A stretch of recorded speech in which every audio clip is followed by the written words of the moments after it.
Olá, bem-vindo ao ExpertCast, o podcast dedicado à inovação em saúde. Eu sou Gustavo Meirelles, médico, fundador da comunidade de inovação em saúde e da Saúde 4 vezes. É um prazer lhe dar as boas-vindas para mais um episódio do nosso podcast. Em cada episódio, recebo os principais especialistas em inovação do Brasil e do mundo, com foco na área de saúde. Discutimos diferentes temas, como inteligência artificial, monitoramento remoto de pacientes, telesaúde, novos diagnósticos, entre várias outras inovações que estão transformando o setor. O objetivo é manter você a par das mais recentes tecnologias e também das principais novidades do setor. No episódio de hoje, eu tenho o prazer de conduzir uma conversa com os doutores Vivian Jonk e Eduardo Cordioli, sobre um tema que tem sido a grande estrela das discussões tecnológicas atualmente, não apenas na saúde: a inteligência artificial. Agora, será essa inovação uma realidade ou apenas uma promessa na saúde? A inteligência artificial tem um grande potencial de transformar radicalmente o setor, desde diagnósticos mais rápidos e precisos até tratamentos personalizados e uma gestão mais eficiente do sistema de saúde. No entanto, traz diversos desafios, como a resistência dos profissionais do setor, altos custos, necessidade de dados robustos e questões éticas. E é exatamente todos esses pontos que nós vamos abordar aqui hoje na conversa. Bem, eu tenho o prazer então de receber a Vivian, que é uma médica cardiologista, docente nos MBAs do Einstein, FGV, FIAP e FIA, e também no programa de pós-graduação da Unifesp, fundadora da Dragão Digital e, o mais importante, mãe da Sophie e da Laura. E o Eduardo Cordioli, médico obstetra, ex-presidente da Saúde Digital Brasil, atual diretor médico de obstetrícia do Grupo Santa Joana, cofundador e diretor de inovação da startup PsicoAI.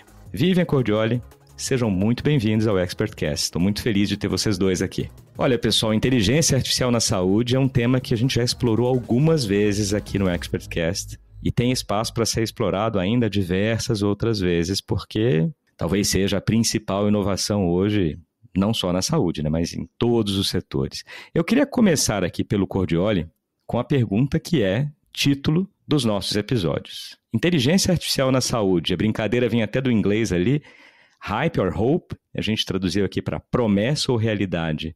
Então eu queria saber sua opinião, Cordioli, a respeito disso, né? A inteligência artificial já é uma realidade ou é apenas uma promessa?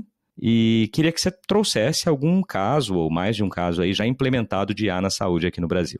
É uma realidade, tá? É claro que é uma realidade. Eu estava até hoje de manhã, eu estava no congresso fora, cheguei hoje de manhã e vim ouvindo o Jovem Pan no carro, e estava entrevistando um advogado. Estava falando sobre a regulamentação da IA no Brasil e no mundo, e da regulamentação da IA no uso do direito. Aí perguntando para ele se já era realidade, a mesma pergunta, ele falou, já é realidade.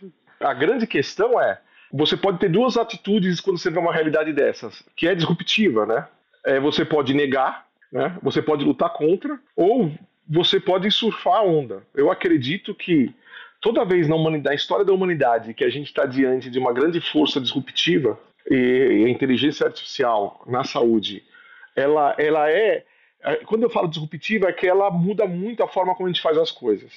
Eu até gosto de falar que não é inteligência artificial, é inteligência aumentada, porque ela amplia a capacidade do humano de fazer melhor. E no final, sempre em saúde serão pessoas cuidando de outras pessoas.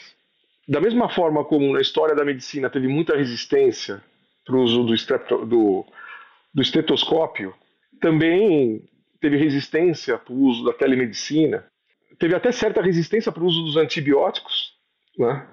Então, claro que a gente enfrenta alguma resistência para o uso de IA, e é claro que quem aponta a resistência aponta caso que não deu certo. E como toda ferramenta, como toda inovação, tecnologia, tem aquilo que vai dar certo, tem aquilo que vai dar errado. E a evolução da medicina sempre foi um balanço, e a gente evolui como o mar. As ondas vão, elas voltam. Ela volta e a maré vai subindo. Para você não se afogar na maré, aconselho você, colega médico, tá?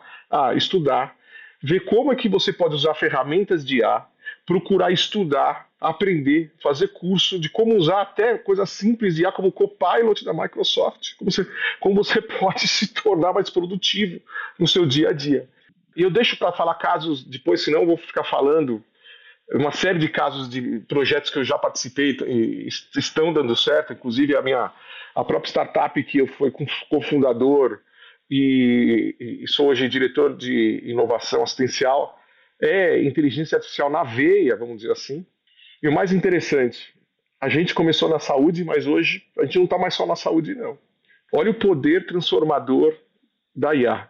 Como você pode ganhar muita produtividade e espaço. Mas eu vou deixar um pouco para contar um pouquinho da minha experiência com casos palpáveis e reais depois da Vivian, senão eu vou ficar falando 10 minutos de introdução só. Tem que me segurar, viu? Aliás, vocês pisquem para mim, eu falo, você vê que eu me empolgo com o assunto e não paro de falar, viu? Não tem problema nenhum, o papo é bom e a gente vai aprendendo aqui, vamos trocando uma ideia então os três. Eu volto com você daqui a pouco para você contar um pouco mais dos casos, eu quero ouvir não só da PsicoAI, mas de outras também, mas agora deixa eu jogar aqui a bola para a Vivian, porque você trouxe um tema muito relevante, né, Cordioli? Essa questão do movimento pendular, como em vários outros da humanidade, sempre tem aquele hype, né, que de novo eu vou voltar para o nosso tema, né, hype or hope, tem aquele hype de, olha, tem uma inovação, a gente viu isso há poucos anos com o metaverso. Metaverso agora está nem no hope, mas ele está lá se a gente estivesse naquela curva da Gartner, ele está no vale da desilusão, né, todo mundo fala, metaverso não serve para nada e tal, né? Olha, sexta-feira agora vai ter uma edição de um summit de inovação em GO que vai ter o metaverso na ginecologia e obstetrícia, hein? Eu concordo com você, eu também não acho, eu acho que ele está dormente ali, vai voltar e o pêndulo retorna para o seu ponto onde deveria estar. Mas deixa eu passar para a Vivian aqui agora também, para ela me trazer a opinião dela e também falar um pouco, né, dessa integração entre o que a gente chama de medicina 4P, preventiva, preditiva, personalizada e participativa com a inteligência artificial. Vivian, com você agora. Obrigada, Gustavo. Com certeza, eu concordo com tudo isso que vocês falaram sobre o hype e acho, inclusive, né, que a gente já está vivendo um casamento com a inteligência artificial. A gente tem uma publicação da HSM que fala lua de mel ou casamento, se isso já se tornou realidade e já está ao nosso redor. Mas, ao mesmo tempo, quando a gente pensa nessa integração com a medicina 4P, eu acho que a gente tem um gargalo muito sério, Gustavo, que é o gargalo do conhecimento. O conhecimento em relação à inteligência artificial, ele ainda é muito raso. A gente tem um estudo muito interessante, que a gente pode deixar o link para o pessoal depois, que fala que o conhecimento em relação à inteligência artificial pelos profissionais da saúde, em torno de 65% a 70% ainda tem um conhecimento raso. Então, ou seja, a gente ainda precisa achar lugar para a inteligência artificial e entender o conceito para que não aconteça o vale da desilusão, porque senão já a gente vai seguir a curva do hype e vai descer para o vale da desilusão e vai demorar a curva de aprendizado para que a gente alcance um platô. E quando a gente fala em medicina 4P, um dos pilares fundamentais hoje que está sendo puxado, tanto no SUS quanto na medicina de saúde suplementar, é o pilar da atenção primária à saúde, da APS. E a gente começa a enxergar lugar em que a gente consegue ter excelência operacional e, inclusive, melhorar a jornada do paciente, pensando em prevenção, em a gente agir antes, em modelos preditivos, né, inclusive em modelos em que a gente possa otimizar recursos. Excelente. E acho que tem um ponto aqui também que você trouxe. A gente tem um episódio interessante sobre dados. Lá no comecinho do ExpertCast foi o nosso segundo episódio, segundo ou terceiro. Eu falei com o Edson Amaro, que é um médico neuroradiologista do Albert Einstein, que lida bastante com Big Data lá no hospital. E conversei também com o fundador da Drumwave, o Bruno Aracati, que é uma startup que tem como foco colocar as pessoas no centro, né? Então os dados seriam detidos pelas pessoas, eles estão bem bacana ali com a carteira digital deles, estão fazendo boas evoluções. E eu me lembro também de uma fala que era, os dados não são o novo petróleo, talvez sejam o novo urânio, e isso foi do Silvio Meira, porque a gente precisa saber não só extrair os dados, mas refiná-los bem e também descartá-los bem, né? Então gostei muito da sua fala aqui agora. Eu volto com você daqui a pouco para você contar alguns casos a mais dessa integração IA e saúde, mas eu volto aqui para o Cordioli para ele sim contar então alguns dos casos práticos já de implementação de IA na saúde aqui no Brasil. Obviamente a Psico AI e mais alguns outros que você quiser citar, por favor. Conto. Vou contar casos que eu participei. Só fazendo um adendo da fala do que vocês falaram de dados, né? Dado novo urânio. Você sabe que eu entrevistei muita startup, fazia avaliação de startups quando eu estava numa outra posição profissional, estava como gerente de telemedicina do Einstein, fazia parte do time lá da inovação, avaliando startups, junto com o Cláudio Terra, na época diretor do Einstein. E todo mundo via, não, porque eu quero dado, eu quero juntar dado. Aí quando a pessoa te mostrava o que ele tinha de dado, eu precisava tomar um Plasil, aquela planilha de Excel que demorava um século, para ir tudo bagunçado. O grande problema, dado sem estar organizado, sem poder ser acionável, ele não vale nada, né? Ele só te atrapalha. Aliás, muito dado fora de contexto, fora de organização, te atrapalha, não te ajuda, né? É só falando que todo mundo fala petróleo, todo mundo está atrás de dado achando que. Não, mas acho que a frase do urânio me fez uma boa reflexão mesmo, porque às vezes pode contaminar quem não sabe usar, né? E aí a pessoa toma a decisão errada, o que é pior. Né? Mas falando de exemplos práticos, bem indo direto ao ponto, bom, a minha primeira experiência que eu executei com inteligência artificial, primeira experiência, foi quando a gente montou um programa de teledermatologia. Estou falando aí de 2016. O Dáurea estava passando lá o chapéu da prefeitura, aquele negócio, passando o chapéu para as empresas privadas ajudarem a saúde. Aí tinha uma proposta de dar um dinheiro para montar uma carreta de saúde que ficasse andando por aí tirando pessoas que estavam na fila de determinada coisa para poder adiantar, ou seja, levar a saúde mais perto da população. Eu perguntei, mas quais filas que você tem? Aliás, eu e a Vivian, a gente estava falando sobre isso outro dia, né? Inovação, ela começa nunca pela tecnologia, ela começa pelo problema. Qual o problema que você tem? Porque às vezes você quer, não, eu quero brincar com inteligência artificial, mas qual o problema que você tem? Né? Aí você tem que desenhar como a inteligência artificial vai resolver. Aí no caso tinha fila de dermatologia. Em 2016 existiam 57 mil pessoas na fila na cidade de São Paulo esperando uma consulta com um dermatologista. Essa fila estava passando um pouco de 12 meses. Ou seja, a pessoa saía da casa dela e ia no posto de saúde, tinha uma lesão de pele, o colega olhava e falava, o dermatologista. Mandava para o dermatologista, essa pessoa esperava uma ligação do sistema Cross, aí se não atendeu o telefone, ou aí se ele mudou de telefone. Né? Aí ligava, aí marcava uma consulta com um triajão, aí depois ia para um ambulatório especializado de dermato. Só que se você parar para ver, quando você desenha o processo, você desenhava, olha que interessante, micose, acne, psoríase e câncer de pele dividem a mesma fila. Vai todo mundo pro triajão. Eu falei, por que a gente não faz uma teledermatologia? Você tá lá na fila, a gente vai com camburão, pessoa treinada lá faz uma anamnese, tira uma foto, a gente manda para um web service, faz uma análise e você tira da fila quem tem câncer. Porque pior coisa numa fila de dermatologia não é quem tem micose esperar 6 meses. Melhora. Se não melhorar, dá um jeito. Acne, né? Agora, câncer, em 6 meses, ele deixa de ser uma doença que 30 minutos de cirurgia resolvia para ser uma doença letal. 6 meses. Então, não tem nada mais humano do que você tirar uma pessoa com câncer da fila e ela para tratamento. Só que o que a gente fez? Já que eu estava tirando foto e estava dando um diagnóstico e eu tinha uma biópsia, por que não pegar todas essas fotos, fazer um processo de deep learning e fazer um algoritmo, e o algoritmo dizer para mim, aí o médico no posto de saúde ia tirar foto e o algoritmo ia dizer, não, isso aqui é câncer, vai logo para a biópsia. E foi o que a gente fez, a gente publicou, virou uma tese de mestrado, e a gente estava com 90% de sensibilidade de acurácia, tá? Uma boa curva ROC, quase lá no teto, para dizer se a lesão era maligna. Ela tinha 3 respostas, não dava diagnóstico, estou falando de 2016. Antes das LLMs estarem do jeito que estão, o poder de processamento de 2016 é muito, muito inferior agora de 2024, né? Porque o poder de processamento mais do que dobra a cada 2 anos. Tá? Mas aí é que tá.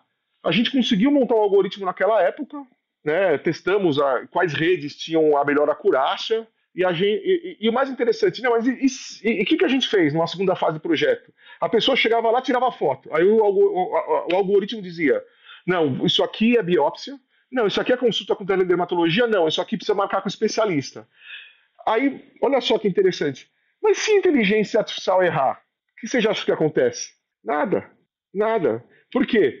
Se precisava ir para biópsia e não é caso de biópsia, o colega que vai fazer a biópsia, que é humano, fala: olha, seu caso não é biópsia. Marca aqui um especialista, ou então dá alta, melhorou sozinho. Né? O cara da dermatologia, se vê, não, putz, aqui precisa de biópsia, ele vai para biópsia. E o ambulatório de especialista, não, isso aqui é biópsia, não é psoríase. Você entendeu? Na verdade, a gente só está utilizando a inteligência artificial para qualificar a fila. É que as pessoas acham que quando vão aplicar tecnologia em saúde, é como se fosse virar uma chave e ia ser um endpoint. O endpoint não é um endpoint. Na verdade, ela pode ser o start point. Ela começa aqui, mas ela vai colocar mais paciente na mão do humano, não menos. Só que ela vai qualificar a fila. Esse foi um exemplo. A Psycho AI, né, eu posso deixar para depois até para ouvir até a opinião da Vivian, mais exemplos que ela participou, etc. A Psycho AI, nós criamos aquilo que eu acho que é o futuro das LLMs, dos Large Language Models, que a gente está vivendo hoje, o ChatGPT, o próprio Gemini, que para mim já é coisa do passado. Quando a gente começa a inovar, a gente começa a ver uma coisa nova, a gente já pensa qual é o próximo passo. O que eu acredito que qual é o futuro das LLMs são os agentes de inteligência artificial.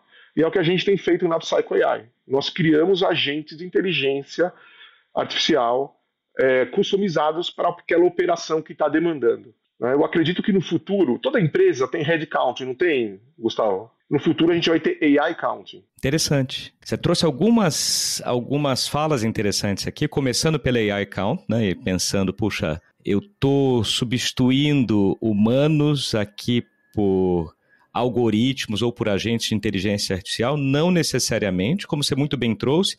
Se eu organizo bem uma fila, eu posso, inclusive, levar mais pacientes ou mais casos para serem vistos por um profissional de saúde, inclusive os médicos. E aí eu levo agora uma pergunta para a Vivian, né? Porque muita gente acaba falando, puxa, mas muitos médicos, e aqui somos 3, né? Um radiologista, uma cardiologista, um gineco-obstetra. Muitos médicos ficam, nossa, eu vou perder meu emprego. A inteligência artificial vai desumanizar a saúde, vai despersonalizar a saúde. Eu queria ouvir o que a Vivian pensa disso e também ouvir de você, Vivian, algum exemplo que você queira trazer já de uso da inteligência artificial na saúde aqui no Brasil. Perfeito, Gustavo. Eu já ouvi em várias palestras para profissionais de saúde que estão na assistência, né, que estão no operacional, eu já ouvi de alguns colegas assim, eu tenho medo da inteligência artificial, né, ou ela vai me substituir. Mas, de fato, a gente sempre vai ter que ter um olhar humano, alguém por trás da ferramenta de inteligência artificial ou do robô, né, para que a gente tem, inclusive, respaldo legal, né? Essa parte humanizada, hoje, eu vejo que, assim, não é uma grande preocupação minha, até porque a gente já tem humanização em chatbot, por exemplo. A gente tem respostas de alguns colegas, inclusive, que aceitariam passar por um check-up, por exemplo, 100% AI, porque, inclusive, você tem menos erro. Porém, para operações mais complexas, e aí eu venho com um exemplo legal aqui, a gente tem, por exemplo, o Clinical Decision Support. Então, os programas de CDS, em que a gente consegue alimentá-los com fluxos, com protocolos, para que auxiliem o médico em diversas especialidades a ter mais precisão e, inclusive, otimizar o diagnóstico do paciente, para que a gente consiga ter isso com maior rapidez. Né? Um outro exemplo que eu posso dar aqui, inclusive, é a formação de produtos mínimos viáveis. Então, quando esse médico ele tem a dor do momento em que ele está ali na operação e de trazer o diagnóstico, um melhor tratamento para esse paciente, ele consegue, ou até mesmo de processos dentro da operação, dentro do hospital, no consultório dele, ele consegue ter uma visão mais clara disso. E, de novo, se a gente traz educação para esse profissional de saúde, desde educação do que é inteligência artificial, quais ferramentas ele pode utilizar e até montagem de MVPs com low code ou no code, hoje a gente tem plataformas em que esse profissional ele consegue montar aplicações com low code ou no code, sem código, inclusive fazendo drag and drop, ele consegue montar ali o produto mínimo viável, um POC, prototipar, testar e aí pronto. A gente já tem uma resposta rápida ali, aí a gente pode investir em high code e escalar isso, né? Então, a gente consegue ter uma visão geral de equipes multiprofissionais, em que a gente vai ter equipes com profissionais de ciência de dados, profissionais de TI e o profissional de saúde junto, para que a gente tenha um time completo. Justo, Cordioli? Muito justo, né? Eu acho que você deu uma... Você estava falando, eu estava pensando, né? Low code, no code. De repente fazer uma Fiverr, sabe a Fiverr? Que é... Mas uma Fiverr focada em gente que entende o que o médico quer e ajuda ele... Porque mesmo que é no code ou low code, você precisa de algum ferramental. Eu já estava pensando em negócio aqui, né? Você estava falando, eu falei, pô, mas a gente podia fazer uma empresa de... Olha só, uma boa ideia você está me dando, né? Eu tô vendo, vai sair aqui desse episódio, daqui a pouco tem uma startup nova aí de Vivian e Cordioli. Não, mas aí é que tá, inteligência artificial é tanta coisa. Primeiro que é um tanque de areia. Tanque de areia você pode fazer castelo, você pode desenhar uma sereia, você pode desenhar um tubarão, você pode se enterrar, né? Você pode fazer o que você quiser. E aí você tem inteligência artificial ampla, né, como as LLMs, e você tem as estreitas, que, por exemplo, usando Fuzzy Logic, agregando ferramentas de apoio à decisão no prontuário, se a melhor assertividade médica. Por exemplo, lá no Grupo Santa Joana, o que nós fizemos? Prontuário todo eletrônico. E a gente estava com uma dor. Qual que era a dor quando eu assumi logo lá? Adequação ao uso do protocolo da pré-eclâmpsia, né? Eu falei, não, o problema é quando você fala, não, eu fiz um protocolo que pouca gente segue. Aí você vai ver como é que é o sistema. O cara está na dúvida, aí ele tem que entrar no protocolo. O protocolo tem 40 páginas. Aí ele tem que achar qual é a dúvida dele no meio daquele monte de coisa escrita e o paciente na frente dele. Não funciona, gente. Não adianta você... Uma coisa que não adianta é você, protocolo, você faz o cara assistir sua aula, e aquela aula de 2 horas de duração que o cara dorme metade. Aí, depois de meia hora, ele esqueceu tudo que você falou, né? A medicina... Não é 2 mais 2 é igual a 4. Medicina tem protocolos diferentes, às vezes ele teve um treinamento diferente do que você, de uma escola diferente. Então, o melhor jeito, eu vejo, para você aplicar protocolo em medicina é você usar inteligência artificial estreita, Fuzzy Logic, árvores de decisões que você pode colocar no prontuário eletrônico, e essa é a beleza do prontuário eletrônico. O prontuário eletrônico é um ativo que não pode ser um lugar onde você só coloca informação. Todo ativo na vida, todo, não só prontuário eletrônico, até apartamento. Você comprou um apartamento, o apartamento tem que falar com você. Você me comprou, estou feliz, e agora, como eu vou te ajudar? Mesma coisa, prontuário eletrônico, comprei você. O que você vai fazer além de eu ficar perdendo tempo? Aí o prontuário eletrônico ele fala para você, Cordioli, olha só, pré-eclâmpsia, existem determinadas palavras-chave que, detectando e determinados dados do exame fixo, que se você colocar nesse campinho aqui e tem o resultado do exame do laboratório aqui, eu posso juntar e posso sugerir uma conduta. Pô, isso é legal, prontuário eletrônico. E foi o que a gente fez. E falta de adequação ao uso do prontuário, que era uma dor muito grande, praticamente, o protocolo da pré-eclâmpsia praticamente desapareceu. Porque ele só precisa reconhecer, acho que é pré-eclâmpsia, ele clica, aí vem a conduta sugerida. Aí, protocolo, inteligência artificial, não é trilho, é uma trilha. Você pode seguir ou não. Às vezes você pode fugir da trilha e achar um tesouro, achar uma cachoeira nova, achar algo maravilhoso. Pode chegar mais rápido onde você quer, mas às vezes você pode se perder. Cabe a você, ser humano, escolher se você quer seguir a trilha ou não. Então é isso. E você é mais legal, você mede como gestor, você mede a adesão, você mede quem seguiu a trilha, quem não seguiu, se deu certo ou não. Olha, vocês trouxeram um ponto que estava aqui na minha cabeça para uma pergunta na nossa segunda metade, era copiloto. A gente vai explorar um pouco mais isso, porque nessa pergunta de promessa ou realidade, aí eu estou trazendo também a minha percepção, eu já vejo inteligência artificial como uma realidade, sendo ali um copiloto, não só para médicos, como também para pacientes. A gente pode falar um pouquinho mais disso depois, porque, infelizmente, nós chegamos aqui no final da primeira metade do nosso episódio. Queria muito agradecer a vocês dois, Cordioli e Vivian, pela presença. Então, muito obrigado por estarem aqui hoje. Daqui a pouquinho a gente vai continuar nossa conversa na segunda metade, para o nosso ouvinte saber o que nós três pensamos. Inteligência artificial na saúde é hype ou é hope? Muito obrigado. Bem, para você que está nos ouvindo, se gostou desse episódio, compartilhe com seus contatos, nos avalie com 5 estrelas e divulgue nas suas redes sociais. É assim que nós conseguimos ajudar a estimular e aumentar o interesse por inovação na saúde. Muito obrigado pela companhia e até o próximo episódio.